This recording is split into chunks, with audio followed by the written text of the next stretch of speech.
Welcome to హర్ని.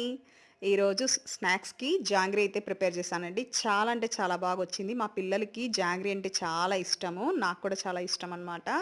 నేను అసలు ఎలా వస్తుందో అని అనుకున్నాను. బట్ చాలాసార్లు నేను చేశాను. బట్ ఏమంటే దోస పెనం మీద ఎప్పుడు ట్రై చేయలేదండి. ఒక్కసారి దోస పెనం మీద కూడా ట్రై చేద్దాము. అంటే అది ఫ్లాట్‌గా ఉంటుంది కాబట్టి ఈజీగా వస్తుందని చెప్పి నేను ట్రై చేశాను. చాలా బాగా అయితే వచ్చింది. చాలా ఈజీగా కూడా చేసుకోవచ్చు. నేనసలు ఎక్స్‌పెక్ట్ చేయలేదు ఇంత బాగొస్తుందని చెప్పేసి. చాలా జ్యూసీగా, టేస్టీగా చాలా బావుందనమాట. ఇది ఫుల్ వీడియో కావాలనుకుంటే కామెంట్‌లో ఖచ్చితంగా పెట్టండి.